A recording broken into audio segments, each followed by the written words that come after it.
what we're going to kind of deal with today is formally known as the Order of Initiation of Children who've reached catechetical age. Typically, we refer to this as OCIC, very simply because OCIA, OCWHRCA would just be way too much for us to deal with. So we typically call this the Order of Initiation, adapted for children, for short. What I'd like to do today is kind of dance through the whole process, adapted for children, and we'll kind of zoom in a little bit more intentionally on the formation piece, which I know there are a lot of questions about, not the rite in general or the specific liturgical rites associated with this process, but how do I actually deal with the people in front of me, and what do I teach them? How do I instruct them?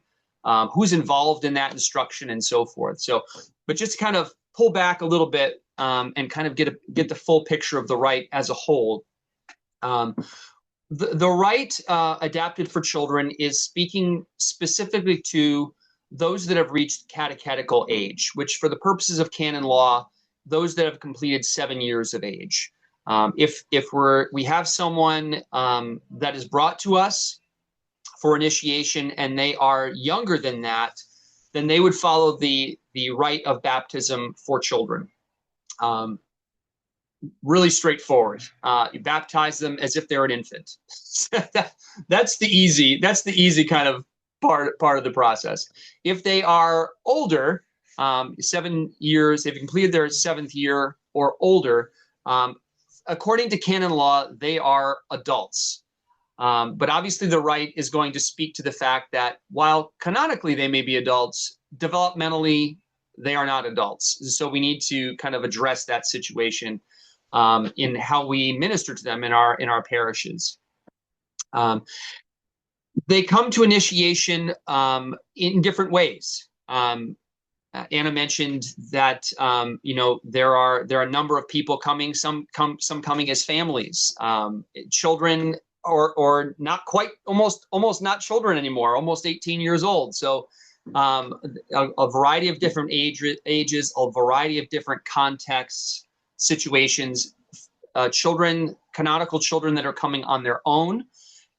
They've got this idea that they want to become Catholic. They want to know more about the faith, perhaps because they're in a parish school and their friends are Catholic. It could be parents that are bringing them, even though they're older, because they just dropped the ball for some reason along the line. Life got in the way, and they never baptized them. Now they're older and they want them baptized. A variety of different reasons. Probably the reasons are almost as many and varied as the people that come to us. So we want to minister to all the people that are part of this equation. I think that's kind of the first thing when we're thinking about formation, that piece that we'll talk about shortly. We're thinking about all the people that are involved in this kind of equation, I guess I would say. I know that's kind of an impersonal way to think of it, but all the people that are involved in the situation need us to minister to them. It could be a grandparent that brings a child. It could be a guardian. It could be a parent. They could be coming on their own. Parents, guardians are going to need to get involved pretty quickly in the process, but all of the people involved need our time and our attention. So what is required? What are we kind of obligated to consider as we're beginning to build a plan for their formation? Well, certainly the two things that OCIA 253 speaks to is personal conversion is something that we need to be monitoring. And the OCI is very specific about what are those kind of earmarks of conversion. What do they look like? And we'll get to that a little bit later. But kind of monitoring conversion that's of a maturity suitable to their age. And then also we need to be mindful of the education that they're in need of, commensurate with their age, their maturity level, and so forth. So those are kind of the things that we're thinking about in broad strokes in terms of formation, is monitoring conversion and what they're able to assimilate, the formation they're able to to assimilate as they move forward. This is one of my favorites. If I get pushback when I do presentations around the diocese on OCIA, this is the one I get pushback on more than any other. How long is this going to be? Over some years, if necessary, says the OCIA book. In other places, the bishops have said at least a year. The national statutes speak to that. I think the thing that I would emphasize with the length, the duration of the process for children of catechetical age, is that we shouldn't be in a rush. We don't want to, willy-nilly extend it for, an indeterminate amount of time without good reason, but neither should we just put our foot on the gas and just not look back, or not look to them, or not consider the context, not consider where they're at, their level of conversion, their commitment to the process, their parents' commitment to the process. So all those things are factors that weigh into how long this process is going to be. And it's not going to be the same for everybody. It's not to say that we have a 10-year-old, we had a 10-year-old last year, we got one this year, and it's going to be the same length. It may be different, maybe longer, maybe shorter. But we shouldn't just feel like they're here. Good Lord, we just have to get them through. I got to get them across like the finish line, and we can't lose them. I think there's a lot of times in our parishes a fear that we're going to lose them. And so we got to make it as short as possible, as painless as possible. And that kind of mentality of fear prevents us from really taking account of the situation that we're dealing with this particular individual and their family, their parents, and all of that. So at least a year is typical. Many years, some years if necessary. So in other words, not one size fits all. I think that would be the thing I would emphasize. The OCIA book speaks to the rights that are involved. They are the same as we would see with adults, with legal adults. The only kind of caveat here, they should have a right of entrance, and we'll speak to that a little bit more in a moment. Like, what would that look like for children? Again, depending on their age, it could look different, significantly different from what it might look like for an adult. But the right of entrance, we should definitely be doing. We always talk about how the right of entrance is the moment that the church considers the catechumen to be a convert, entitled to Christian burial, literally in the womb of the church. So all of that says this is really important. We need to be doing the rites. I don't think I've ever done an OCI presentation where I haven't said we need to be doing the rites, because we do need to be doing the rites. So the right of entrance, and again, I'll say a word or two about that more specifically in a moment. The main thing that's different here with adults is, and you might be shocked to see this, the optional right of election. This is it's fleshed out in numbers 277 to 290. Optional because we need to take into account the fact that these are potentially younger individuals. If you're dealing with an 8-year-old, if there's a circumstance there that would make it difficult for them to be in a church with hundreds and hundreds of people, if that would be intimidating from them, again, not a one-size-fits-all situation. So the church gives us the latitude, if you have a catechumen who is younger, for whom it would be potentially problematic for them to be at the rite of election at the cathedral with, literally hundreds of adults. Last year we had 100 catechumens and I think 50 or 60 candidates, plus all their sponsors, plus all the family. It was a pretty packed church. If that's going to be a problem, we need to take that into account. So the church gives us the latitude to make that rite optional, or I would say better yet, for the pastor to request faculties from bishop to do that rite in a more kind of intimate setting, I guess I would say, more of a private rite of election at the parish with kind of immediate family sponsors, perhaps some members of the team. So the faithful being represented, but not in a way that might be intimidating for someone who's very young. Once you get past teenage years, you're talking about the right of election. They need to be there, or father needs to request faculties to do it in the parish, which is an option for adults as well. Scrutiny's penitential rites, and obviously the celebration of initiation. All of those things are pretty much as they would be for adults. Back to the rite of entrance, just to kind of finish that thought. As I mentioned, this can be done like the rite of election if father requests permission from bishop to do so in the presence of a small congregation, which that could be, as I say, parents, sponsor, perhaps some members of the OCIA team in the parish, and then the pastor, parochial vicar, or deacon could preside at that rite in the parish. And we kind of touched on this as well in OCI 260: parents, guardians, sponsors, and so forth.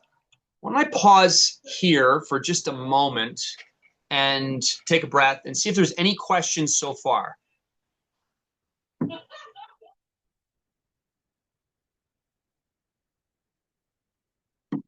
Good. All right. I think this paragraph in the OCIA book is helpful when considering the rites that we're doing in the parish, be it the rite of entrance, the scrutinies, if the rite of election is delegated. This is, as you see, OCI 261. It's kind of speaks to the environment that we should strive for in those rites with children. Obviously, a place that is, a church, chapel, that's just obviously associated with the parish. It should be welcoming. It should take into account the age of the catechumen in question, the child in question. If they have anxiety, if they're take into account their situation and try to cultivate an atmosphere for the rite that's going to help them to really flourish in receiving the grace of the church through that rite. I think that's kind of the main thing I would emphasize, and I think that OCI 261 emphasizes as well. All right, so here comes the meat and potatoes. This is what you paid for your admission price for the formation of children. What can that look like? What does the OCI have to say about what it should look like? So 254 says, since, however, the progress of the children depends on the formation they receive, as much by the help and example of companions as by parents, both should be considered. So both parents and companions should be a part of this process. So first and foremost, depending on the age of the child that you have in your process, we would want to include them in the formation years that they would normally be in. If they had received baptism as an infant, where would they be right now in the process of their formation? So if you have someone who would normally be preparing for First Communion, first reconciliation, First Communion, then you'd want them to be with their peers receiving that formation. So the OCI is very clear that we always talk about age-appropriate catechesis, and the OCIA we didn't pull that out of the atmosphere, right? The church tells us that it's just kind of logical pedagogical approach, right? You want them to be receiving formation that's commensurate with their age. So age-appropriate catechesis in the formation years that they're in. If they're a teenager and they would be in confirmation 1 or 2, we would logically plug them into that. Now, obviously, if you're preparing someone, let's take a 12-year-old or something, if they're preparing for confirmation, they're going to need to know more than just what the confirmation program would be teaching, right? Because they're kind of a blank slate when it comes to faith formation. They don't know anything because they've had no formal catechetical experience yet. So we would want to supplement that formation that they'd be receiving in faith formation with something else. And there are so many things that are out there, really good resources for us. I'll just speak to a couple of them that we could look at, and you may know these already. Faith Formation Pathways is a great resource that really helps parents to help the children. And since the OCIA, again, very clear that parents need to be a big part of this process. We all know that they're the primary educators, the first educators of their children in the faith, and they should be encouraged, empowered, informed to fill that role. Faith Formation Pathways has several different boxes of resources that parents can use with their children. Claim is their baptism box. Mend is their confession box. Nourish is for First Eucharist. Zeal is confirmation, and then they have other ones that are supplemental materials as well. So Faith Formation Pathways is a great resource that helps parents to be a partner in formation for their children, and to kind of fill in those gaps that they're probably going to be missing, especially if they're much younger and they've had really no faith formation at all. Ascension Press is another great resource. They have, their kind of shtick in the beginning was, the Bible, right? Jeff Caven's The Great Adventure Bible Timeline. They have a version for kids, Bible Timeline for Kids, that gives you kind of the whole narrative approach to Scripture, so the overarching story of salvation history, but adapted for kids. And then they have GPS, God's Plan in Scripture, that's can be used for children as well. If you're talking about teenage or preteens, there's of course the Chosen program for confirmation that parishes would use. Obviously, if you're using that, if they would be in the confirmation process in your parish and you're already using that, you want to make them watch it a second time. But that could be another resource as well. The UCAT is great if you have someone that can mentor them and walk with them. I don't know that you'd want to drop it in their hands and say, read a couple chapters and let's talk later, because it is kind of a Q&A format. There's a UCAT confirmation. There's a UCAT Bible. So there's a number of iterations of the UCAT that are out there that can be useful for children as well. So there's a lot of resources out there, depending on who you're dealing with, their age, their maturity level, their level of conversion, that you could use to supplement the faith formation that they're going to receive in whatever stage of the game they're at, that in kind of the formation they'll be receiving with their peers. Questions on that before I turn our attention to parents?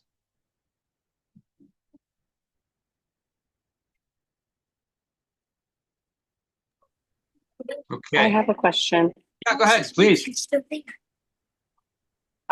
So for my young adults, would I have them skip over and go to the Chosen program? Because that's what we have.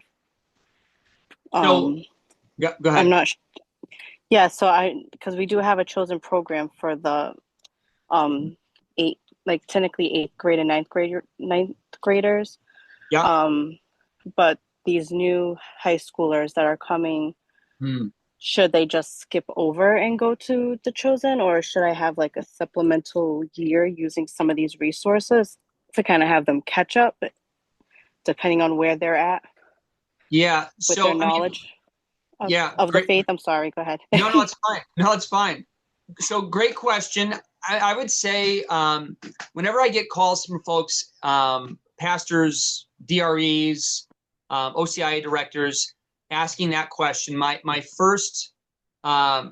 first thing I'll ask, and it sounds like you've already done this, but just for the benefit of the group as a whole to hear it, I'll always ask first, have you spoken with them? Have you had a conversation about, why are they there? What do they know? What's motivating their decision? Those would be things that's a conversation we'd want to have certainly with anyone, whatever their age, whatever their maturity level. So that would be number one, is have a conversation, get a sense of what they know, get a sense of what they don't, maybe things that they've learned that might be not correct. So assess that to begin with, as well, because it's a really big data point along with their age, that's going to help you to place them and provide formation that's going to meet their needs. So I would say that would be what I would say first. The second, if you're talking about someone who's in high school, it sounds like you were asking about a high schooler. Is that correct? Or you said young adult? Yeah, we have about like 6 high schoolers from grades 9 to 11. Got it. Okay. So my 11th graders are going to be seniors next year. Next school year. Yeah. So those are challenging ones. It's I also run the adult confirmation process, and there are times, it's happened a few times since I've been here. I've been here 4 years. There's been a few times where a 17-year-old comes and they're like, "Can I do adult confirmation?" It's like, well, you're not an adult. So, right. You're kind of in limbo there. I think the late high school years are probably the biggest challenge. Depending on where they're at, depending on their comfort, depending on if they know people in confirmation 1 and 2. But I would say it's sort of like the difference between, an 8th grader, 9th grader, and a junior in high school. Right. Pretty big gap. So I think in that instance, I think the blessing you have is if you have a bunch of kids that are all catechumens in that sort of age range. Yep. The benefit there, I think, having the OCIA talking about formation with their peers, I think that peer group, it'd be good to keep them together. Right. Rather than take a junior in high school and put them with an 8th grader or a 9th grader. I think that could not go well. It's not that far off, but it's enough far off in maturity and everything else that I think it just wouldn't go well. The challenge. Go ahead. No, please go ahead. Because I was thinking of like just having them separate, because they're kind of scattered throughout the group. Like we're not done with registration yet, but from what I'm seeing, the high schoolers are scattered throughout all the grades.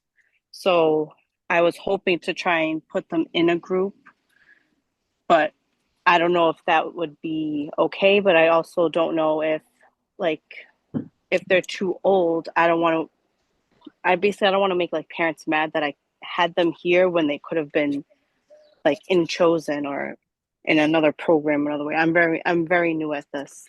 Yeah. No, I don't think Chosen would necessarily be bad. I mean, the Chosen confirmation program from Ascension with Father Mike Schmitz, that's the one that you guys have.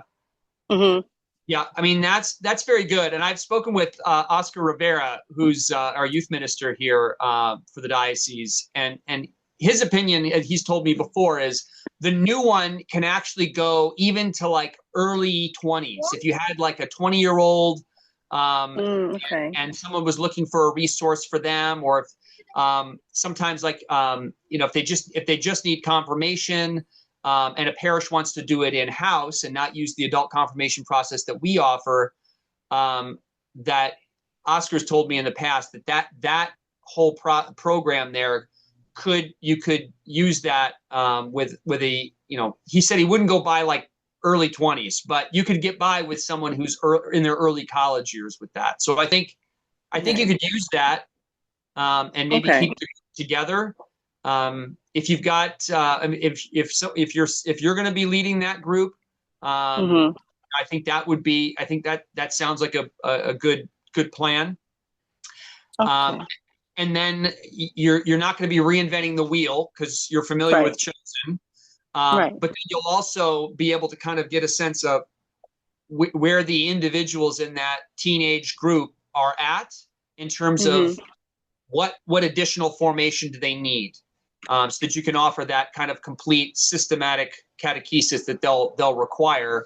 To sacraments, yeah.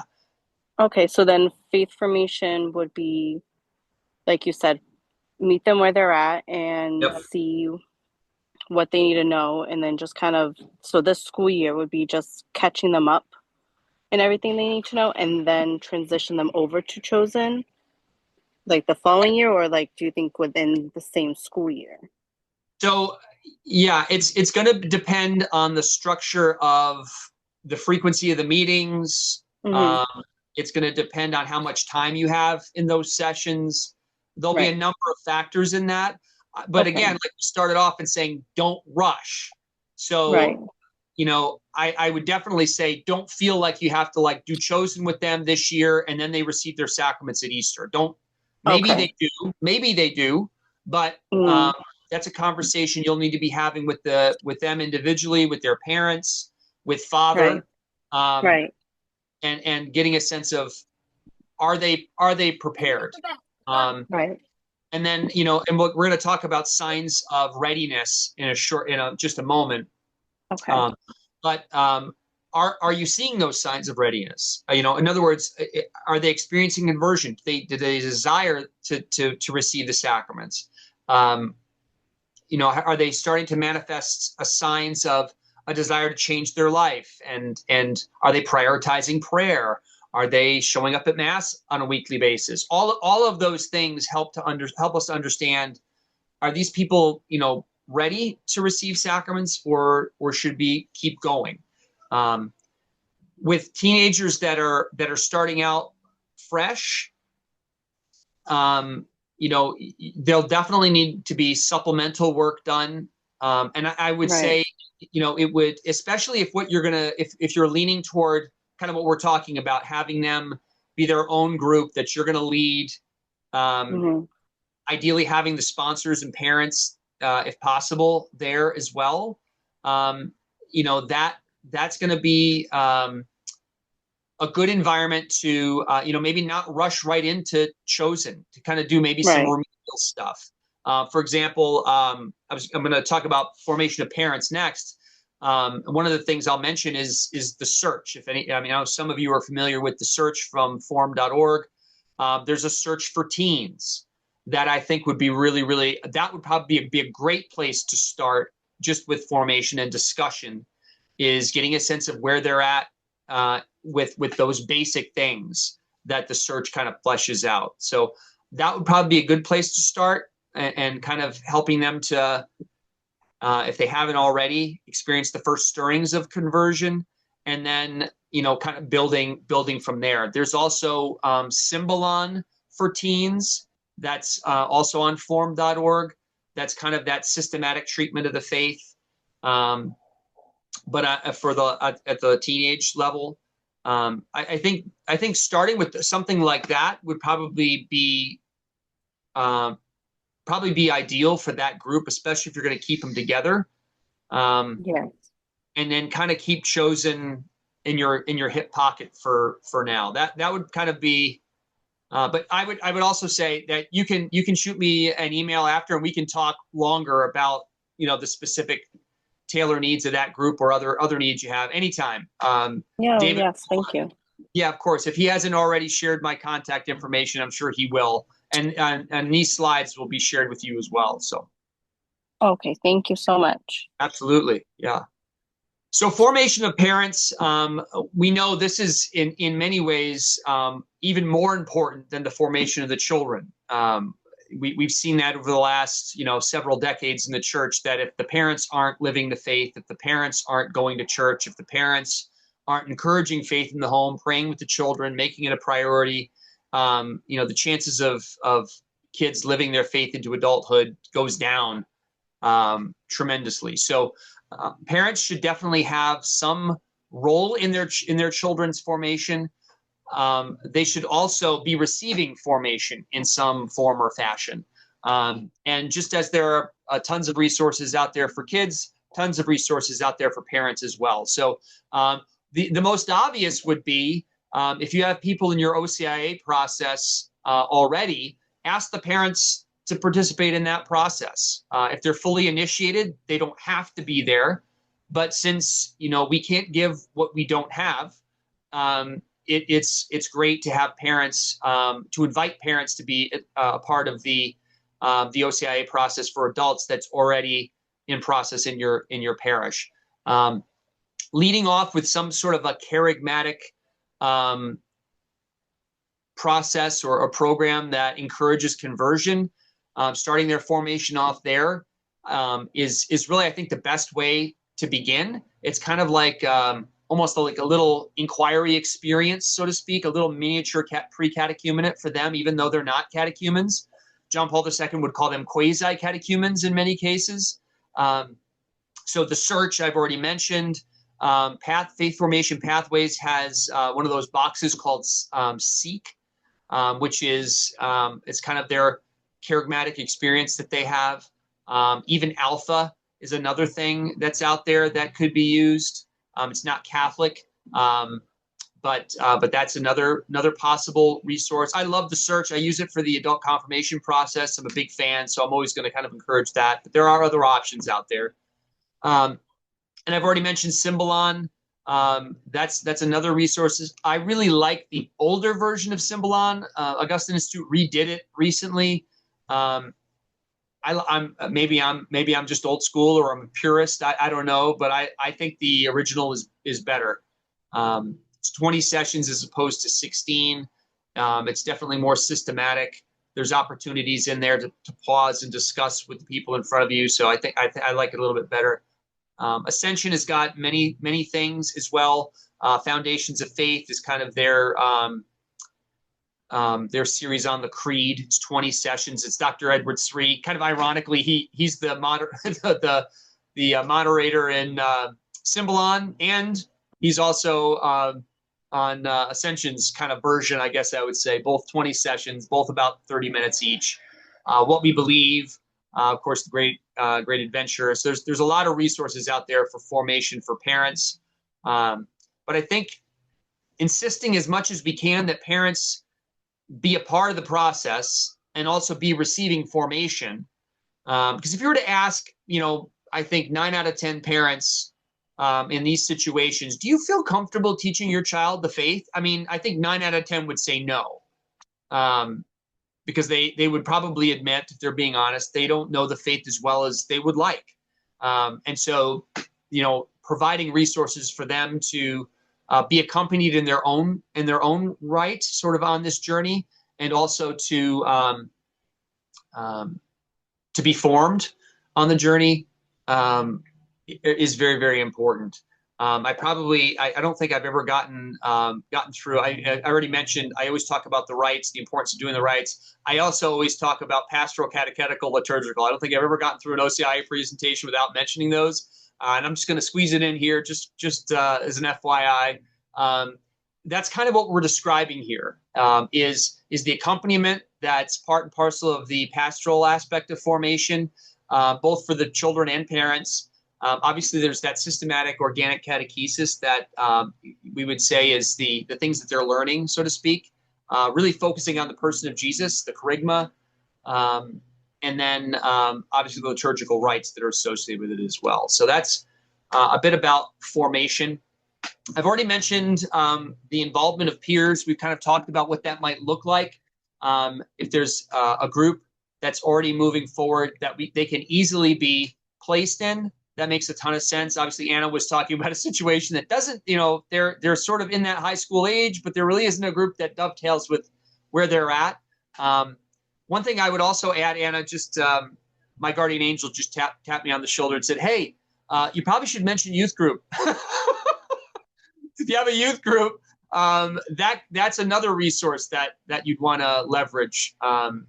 Putting those kids that are a little older that might not have a traditional faith formation setting to be plugged into. If there's a youth group that's available, that's another great resource. I don't know if you have a youth group in your parish, Anna.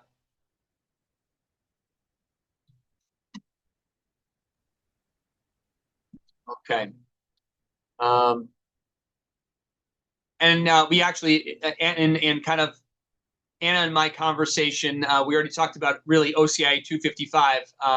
It's useful for several children in the same situation to join together at the same time for the process. So We kind of already touched on that organically, I guess I would say.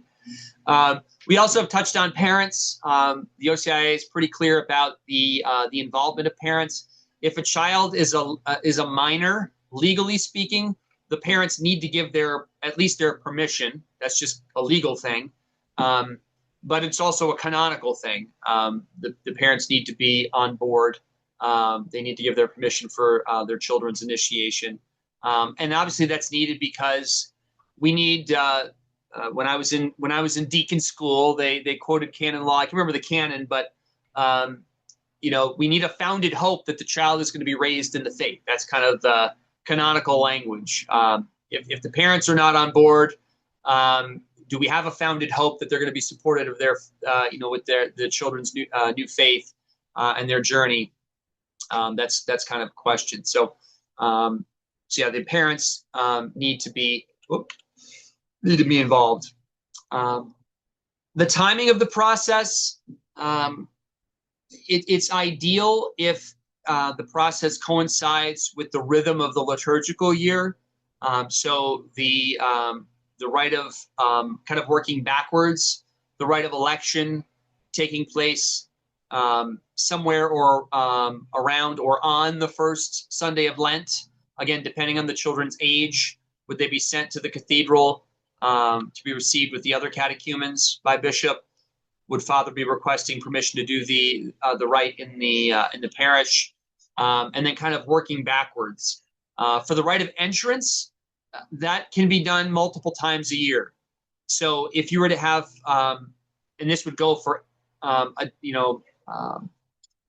legal adults, even if you're talking about canonical adults here for the most part, children that are of catechetical age, but really goes for anyone.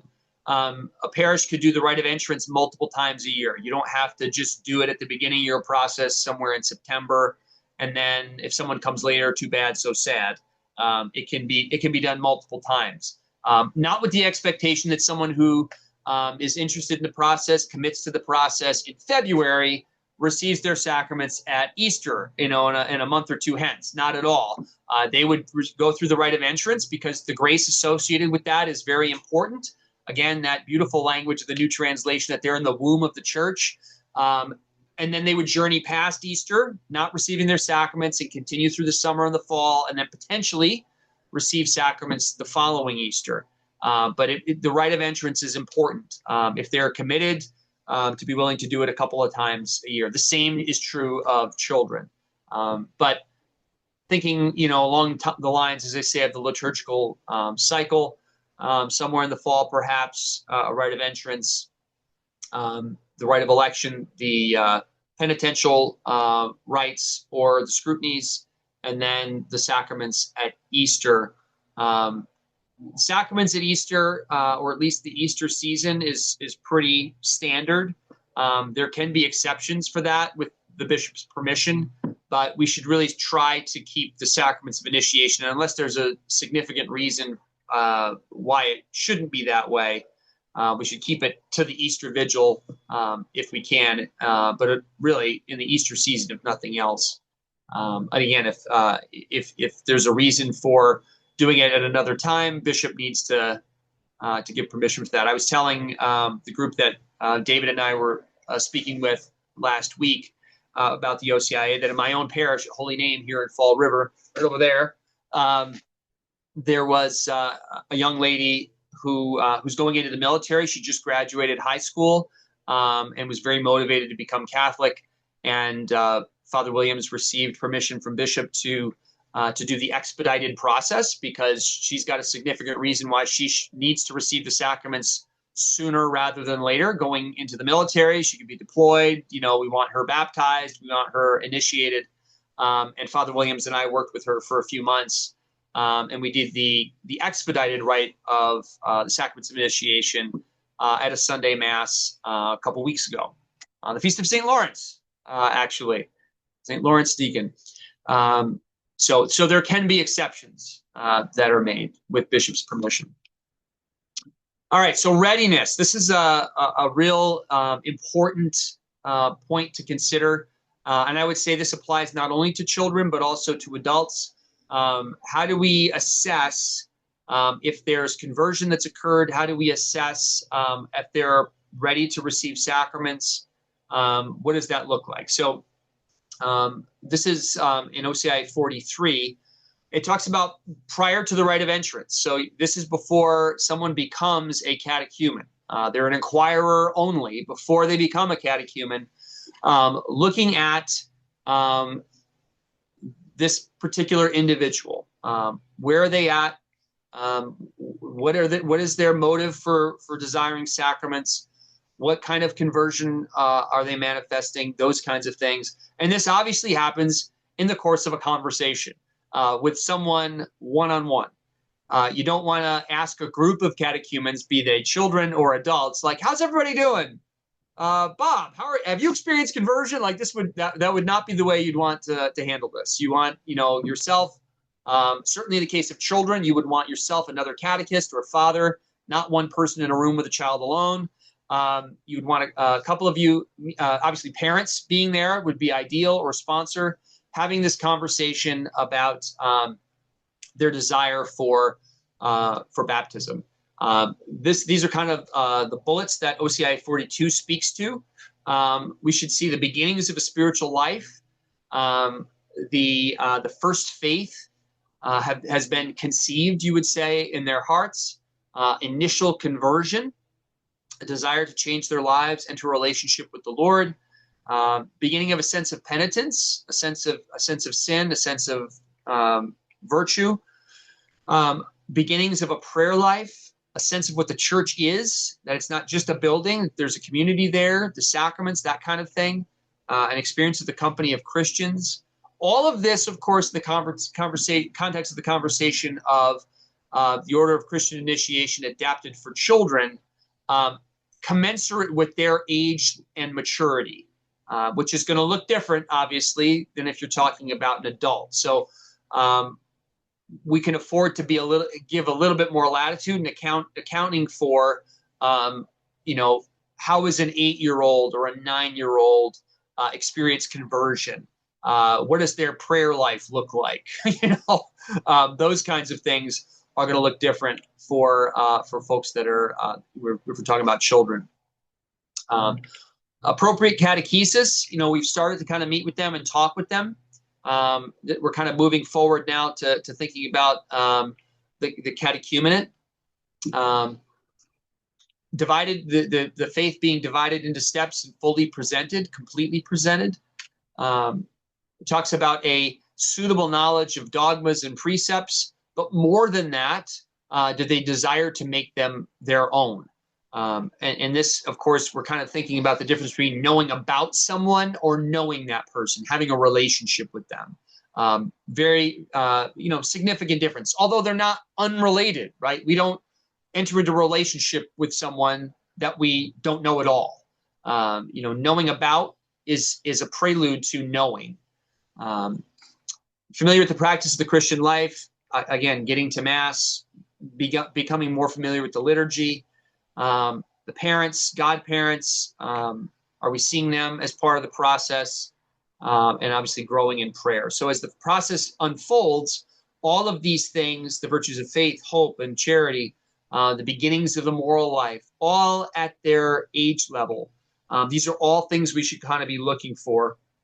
And they're not necessarily, I'm not suggesting this as sort of like a checklist that you're going to use as the formula for a conversation with someone. You wouldn't want to be like going down the list. Do you keep an expectation of Christ in all things? Oh, good. No, we'll check that box. And, but just kind of keeping it in the back of your mind as the conversation is unfolding, and getting a sense, is this where they're at?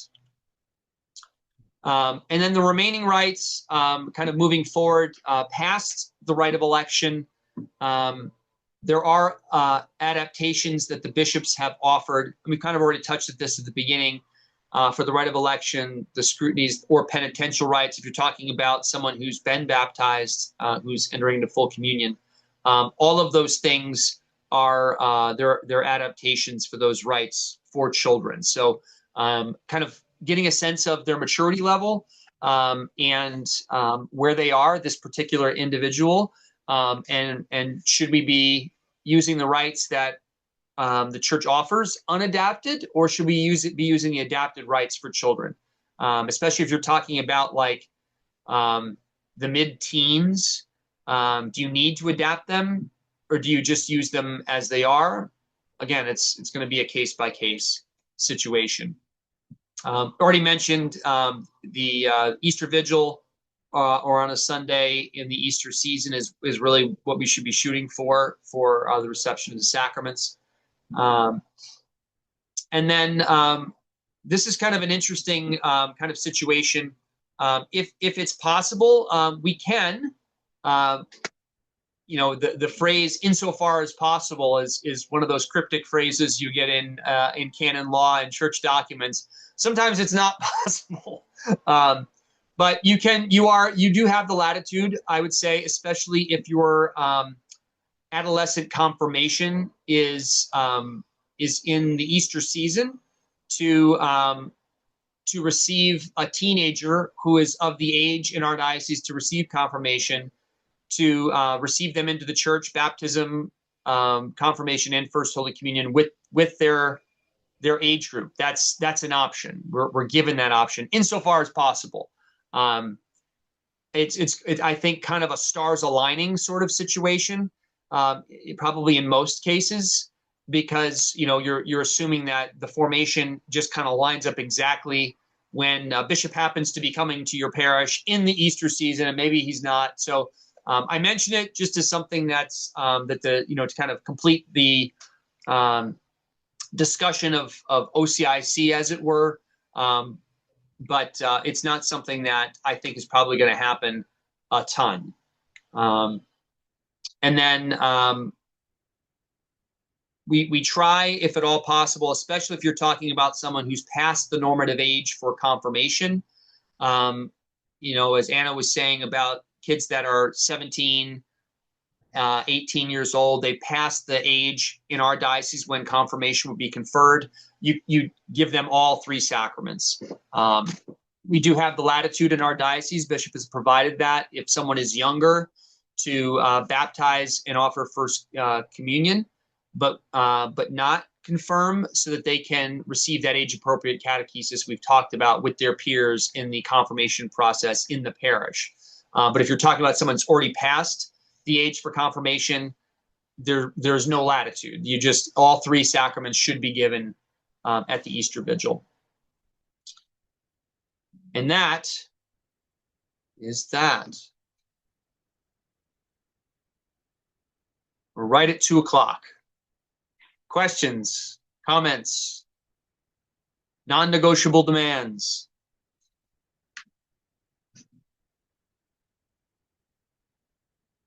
Not everyone wants. Let's have some order, please. Well, good. As I said, as I was speaking with Anna about that particular situation in her parish, my contact info is on the diocesan website. If there's ever any way that I can help with the particular situation you have in your parish, this is obviously an overview and some specifics about what formation might look like, but the challenge is, as I kind of said at the outset, we're dealing with unique situations, individual people that are almost always nuanced. And so it might be worthwhile to have a conversation with someone about, what this could look like, how it could be adapted in this particular situation that you're facing. And if that's the case, certainly you can reach out to me by phone, by email. Always love to have conversations about the OCIA, what it might look like in your parish. And then, as I say, the PowerPoint will be available as well. You want your chair back, David?